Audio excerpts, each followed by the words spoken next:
हरे कृष्ण कृष्ण कृष्ण हरे हरे, हरे राम राम राम हरे हरे। आप सभी भक्तजनों का भगवत ज्ञान गंगा में स्वागत एवं अभिनंदन है। आज हमारा शीर्षक है संसार में सुखी जीवन पाना। संसार में हर मनुष्य की यही कामना होती है कि वह सुखी जीवन को प्राप्त करे। इस सुखी जीवन को प्राप्त करने के लिए मनुष्य नाना प्रकार के कर्म करता है। सुखी जीवन को प्राप्त करने के लिए हर मनुष्य अपने बच्चे को अच्छी से अच्छी शिक्षा दिलाते हैं, जिसके द्वारा वह सुखी जीवन प्राप्त कर सके। अच्छी शिक्षा पाने के बाद हर मनुष्य कुछ न कुछ कर्म करता है, नौकरी करता है या बिजनेस करता है, जिसके माध्यम से वह सुखी जीवन प्राप्त करने की कोशिश करता है। पूरे जीवन में वह नाना प्रकार की चीज़ें खरीदता रहता है, जैसे मोबाइल, कार, टीवी, फ्लैट, घर आदि विभिन्न चीज़ें खरीदता रहता है और अपने जीवन को सुखमय करने के लिए कोशिश करता रहता है। बाहरी चीज़ों में, सांसारिक चीज़ों में वह सुख को खोजता रहता है और उनसे सुखी होना चाहता है। मनुष्य को यह समझना पड़ेगा कि सांसारिक चीज़ों में क्षणिक सुख होता है, स्थायी सुख नहीं होता। क्षणिक सुख को जब हम चीज़ को पा लेते हैं तभी तक वो सुखदायी होती है और थोड़े समय के बाद भी हमें सुख का अनुभव दिलाती है, लेकिन थोड़े समय के बाद ही मनुष्य उन चीज़ों से ऊब जाता है और फिर वह सुख की प्राप्त नहीं कर पाता। उसे कोई ना कोई दुख घेर लेता है, अतः वह फिर विषाद में डूब जाता है। अतः मनुष्य को यह समझना होगा कि सुख अंदर से आता है, बाहर से नहीं आता। सुख आत्मा से आता है। अगर जीवन भर मनुष्य को सुख रहना है तो उसको आत्मा को सुखी करना होगा। जब तक मनुष्य आत्मा को सुखी नहीं करता तब तक वह जीवन में सुख ही नहीं पा सकता। बाह्य चीज़ों में हम सुख की तलाश जीवन भर करते रहते हैं और हमारी आत्मा को आत्मज्ञान नहीं कर पाते, जिसके कारण हम सुख को ही नहीं पा पाते। जीवन में सुख को पाने के लिए भगवान श्री कृष्ण ने एक ही रास्ता बताया कि जो मनुष्य अपने जीवन में जीवन में सच्चा सुख पाना चाहता है, वह अपनी इंद्रियों के वेग को सहन करना और मन के वेग को सहन करना सीख जाए।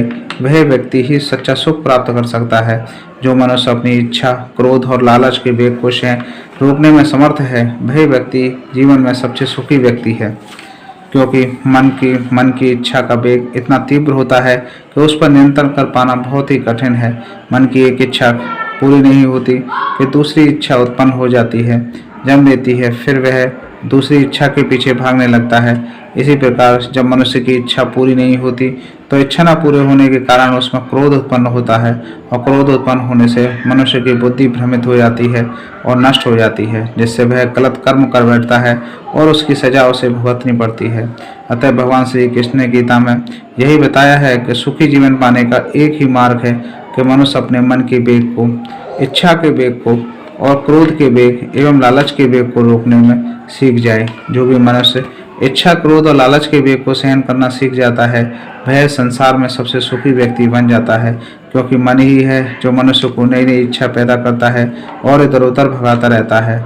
सुखी जीवन पाने का सबसे पहला नियम यह है कि हमें अपने मन पर नियंत्रण रखना सीख लें, अपने क्रोध तथा लालच को सहन करना सीख लें।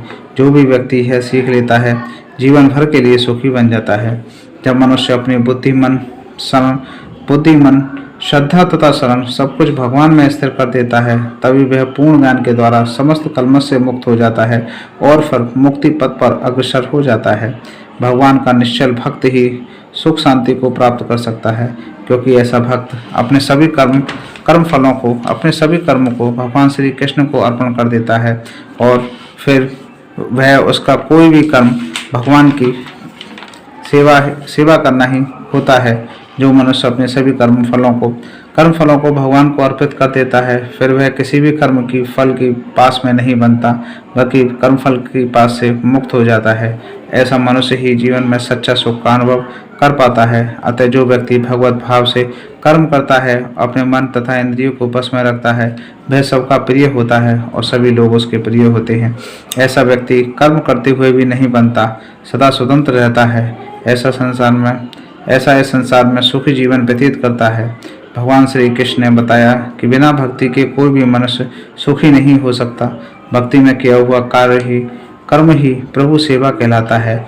जो व्यक्ति प्रभु की सेवा करता है और अपने जीवन में कोई कष्ट या परेशानी नहीं आती, वह तो जीवन में कोई लालसा ही नहीं होती, कोई इच्छा न होने के कारण एक भक्त जीवन में सुख का अनुभव कर पाता है। और जो व्यक्ति भगवान की भक्ति नहीं करता, वह अपने जीवन में सुख पाने के लिए इधर उधर भागता रहता है और अपने मन की इच्छाओं को पूरा करने के लिए जीवन भर उधर उधर भागता रहता है। जिस तरह एक व्यक्ति मरुस्थल में पानी के लिए कभी उधर भागता रहता है, लेकिन उसे पानी नहीं मिलता, उसी प्रकार भगवान की भक्ति के बिना मनुष्य बेकार में ही अपने जीवन व्यतीत कर देता है और उसे सच्चा सुख नहीं मिल पाता। सच्चा सुख तो भगवान श्री कृष्ण की भक्ति में ही है। मनुष्य को यह बात समझनी होगी कि सुख अंदर से आता है, मन की शांति में से आता है। जब तक बाहरी चीज़ों को पा लेने से कोई भी व्यक्ति सुखी नहीं हो सकता।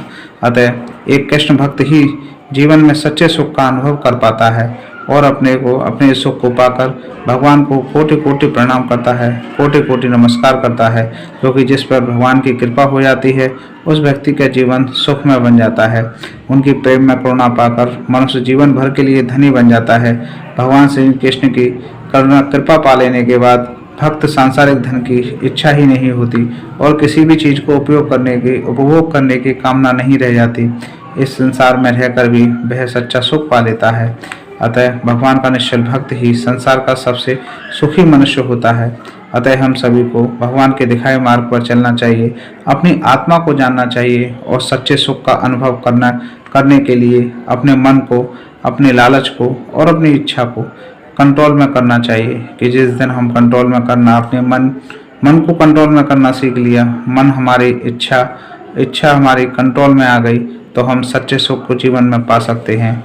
यही एक रास्ता है जो भगवान ने श्री गीता में बताया है और हमें सभी मनुष्यों को इस रास्ते का अनुसरण करना चाहिए। इसी रास्ते पर चलकर, भगवान के दिखाए मार्ग पर चलकर हम सुख शांति को जीवन में प्राप्त कर सकते हैं। राधे राधे। जय श्री कृष्णा, जय श्री कृष्णा।